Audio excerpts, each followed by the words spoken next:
Generasi Mecin hari ini bersama saya Patra Gumala. Hari ini saya sedang berada di daerah Tebet, persisnya di Kopi Salo ya. Katanya kopinya enak banget nih dari Pontianak. Nah, saya mau nyobain. Sekalian hari ini juga saya sudah kedatangan beberapa narasumber mau ngomongin terbentuknya pansel KPK ya. Bagaimana pansel ini akan bekerja sebentar lagi untuk memilih pimpinan-pimpinan KPK di periode berikutnya. Kira-kira banyak yang kontra nggak ya? Soalnya kan selama ini banyak kritikan-kritikan yang masuk nih soal pembentukan pansel oleh Bapak Jokowi. Nah hari ini makanya saya mau diskusiin. Ada teman-teman dari ICW, dari anggota DPR, dan juga pakar hukum ya. Siapa aja narasumbernya? Nonton Generasi Mecin. Saya mau mesen kopi dulu dalam nih. Agak ngantuk. Ya, ikut.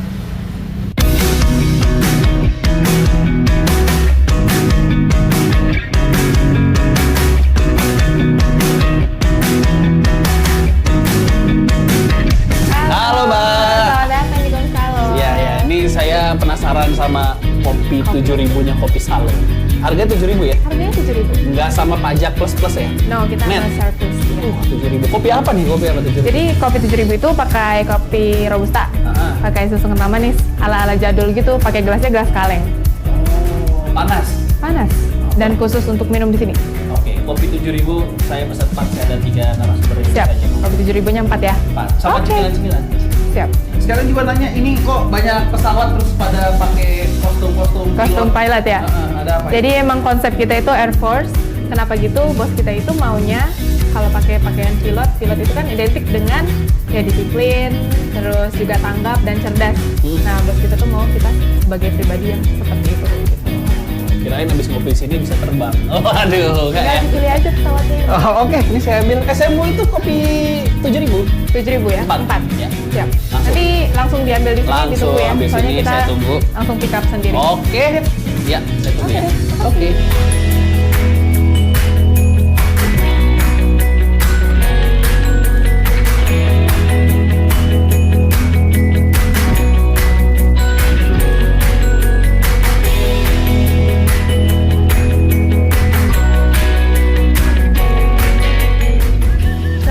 Wis, udah jadi. Ya, Mantap. kopi 7.000-nya. Ini dia Udah kopi dipanas. 7.000. 7.000, ya. Oke, siap. Terima kasih, Mbak. Dinikmatin. Thank you. Nah, pemirsa Generasi Mecin, sekarang saya sudah berada di teras Kopi Salo Inyo di Tebet Timur bersama, wah ini orang-orang hebat di bidang hukum ya. Ada Bang Teguh Nasrullah. Halo, Bang. Halo. Halo, Bang. Ada Bang Adnan dari ICW. Siap, Mas. Bang, dan ini dia nih. Waduh, ini saya harus salim nih. Ada Pak Erwin Tobing dari Komisi 3, Pak. Saya harus salim nih. Hari ini kita mau ngomongin ini nih, pembentukan pansel untuk Ketua KPK yang sebentar lagi dan udah banyak diomongin juga meskipun kepending sama Lebaran kemarin. Saya mau nanya ke Bang Adnan dulu, Bang. Gimana sejauh ini menurut Bang Adnan soal pemilihan anggota-anggota panselnya? Ya. Jadi sebenarnya Mas Patra dari awal setelah pengumuman pansel itu keluar, Ya. kita sudah membuat pernyataan. Ya. Pernyataannya itu intinya adalah kita kecewa dengan keputusan Presiden Kecewa. dalam membentuk pansel yang komposisinya sedemikian, gitu ya. Karena kita melihat ada banyak calon-calon anggota pansel yang lebih punya kompetensi, lebih punya integritas dan juga wawasan yang sangat luas dalam agenda-agenda pemberantasan korupsi. Oke, salah satu yang di-highlight berarti masalah kompetensi ya. Masalah itu yang Di sini kita saya lihat, punya catatan ketua pansel KPK ada salah satu ketuanya adalah Yenti Garnasi. Ya, jadi gini Mas Patra, sebenarnya kita tidak pengen mengkritisi satu persatu ya anggota pansel karena bagaimanapun itu sudah terbentuk dan itu mewakili pandangan Presiden terhadap politik pemberantasan korupsi di Indonesia sebenarnya. Karena bagaimanapun KPK adalah lembaga yang selama ini diharapkan lebih banyak berperan dalam upaya pemberantasan korupsi. Nah, ketika kita bicara soal komposisi yang ada hari ini itu mencerminkan semesta pikir Presiden dalam konteks pemberantasan korupsi dan oleh karena itu bisa saja siapapun ada di sana. Ya. Ya. Nah, sementara pada saat yang sama sebenarnya sebelum itu kita juga sudah menawarkan, mengusulkan ya, daftar nama-nama calon anggota pansel yang bisa dipertimbangkan oleh istana sebagai calon pansel yang kita sudah menghitung kompetensinya, kita sudah menghitung integritasnya, pengalamannya juga dalam Berapa soal nama waktu itu pansel. yang diajuin Bang Adnan? Kita mengajukan 22 nama, Dan tidak ada satupun yang masuk, hanya ada satu yang lolos. hanya ada satu. Hanya satu lah yang lolos, Budiani. Kemudian Selebihnya itu tidak masuk dalam list kita. Nah, oke lah, itu sudah lewat ya, karena bagaimanapun mereka juga sudah bekerja, mereka sudah rapat-rapat begitu, dan bahkan pengumuman untuk pendaftaran juga sudah dibuka gitu ya. Nah, oleh karena itu saya kira ini sudah menjadi salah satu babak yang lewat gitu, dan sekarang ini memang fokus kita itu bukan lagi mengkritisi komposisi panselnya, tapi lebih bagaimana memastikan pansel bekerja transparan, pansel bekerja akuntabel, dan masukan-masukan dari berbagai pihak terhadap calon-calon anggota, calon-calon komisioner KPK itu juga dipertimbangkan dalam seleksi. Oke, Karena kita sudah punya pengalaman panjang dalam mengawasi proses seleksi pimpinan KPK, dan kita melihat memang titik paling pentingnya itu ada di panselnya. Oke, kalau saya highlight tadi masalah kompetensi ya Bang Adnan. Kalau masalah independensi diragukan juga nggak sama ICW?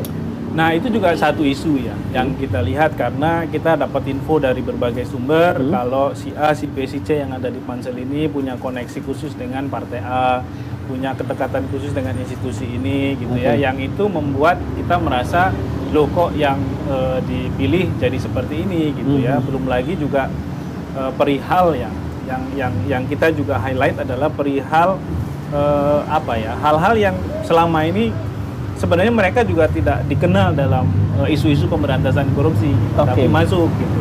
Nama-nama yang masih baru lah ya untuk yang newcomers, dan itu nggak ada kaitannya sama sekali dengan isu pemberantasan korupsi. Padahal kalau kita lihat pansel ini kan juga harus menjadi menjadi institusi, menjadi organisasi, menjadi tim yang bisa membayangkan KPK ke depan itu harus seperti apa.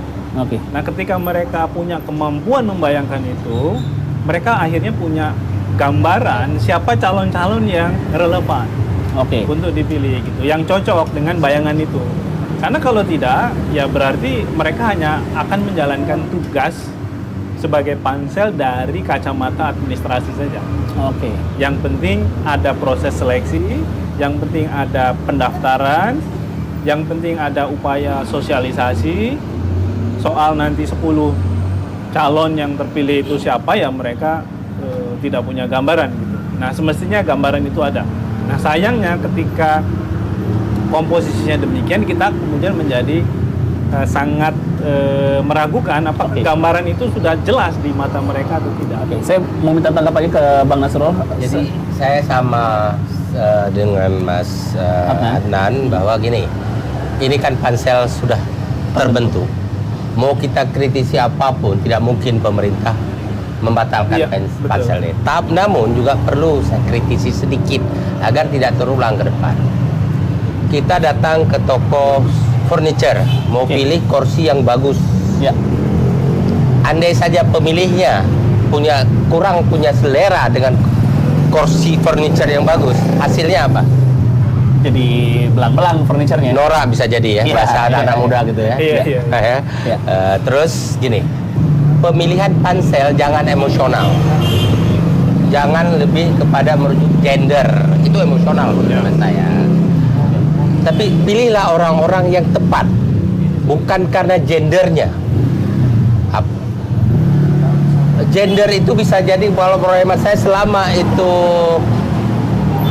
mungkin komposisi jumlahnya oke lah. Saya coba mau memahami bahwa Presiden mau coba melibatkan sebanyak mungkin kaum wanita di dalam partisipasi perempuan.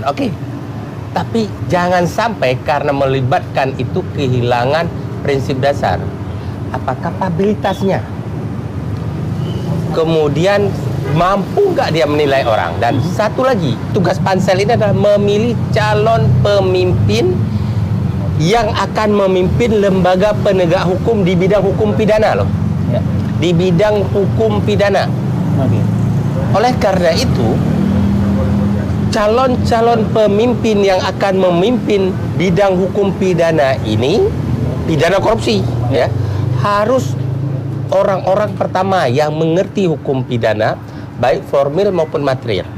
Kemudian dia mengerti bagaimana mencegah tindak pidana dan kemudian memberantas tindak pidana yang sudah ada. Oke. Nah, coba bayangkan kalau orang yang menyeleksinya ini, panitia yang menyeleksi orang itu, dia sendiri tidak mengerti sama sekali di bidang itu. Ya. Nah, saya sayangkan kalau prinsip itu tidak didasarkan pemilihan panelis ini tidak didasarkan pada pemahaman itu. Nah, kemudian itu sudah terjadi selesai. Saya tidak mau bahas. Kedepannya. Kedepan adalah harapan saya para ibu-ibu ini, Ya. emosional Anda cukup simpan di rumah. Ya. Ketika Anda bekerja untuk kepentingan bangsa dan negara, pakai akal sehat Anda. Hati nurani Anda dalam konteks menilai kapabilitas dia. Jangan ketika Anda menilai orang itu karena jawaban orang itu agak sengit sedikit, padahal orang ini punya kompetensi, kesel. Jadi jangan panitia itu jangan terbawa amarah kepada kadang-kadang sikap yang tidak sopan. Saya harus minta tanggapannya Pak Fahmi juga, tapi kayaknya kita pindah ke dalam aja. Rada panas sih di sini Pak ya. Pak Fahmi punya kesepakatan yang sama atau enggak? Nah, tapinya kita simpan dulu Pak Fahmi. Kita mau pindah ke dalam dulu nih, soalnya di sini rada gerah. Sekarang diminum kopinya juga nih, kopi dari Salo ya. Jadi pemirsa Generasi Imagine, abis ini kita bakal lanjut diskusinya. Jangan kemana-mana, tetap di Generasi Imagine.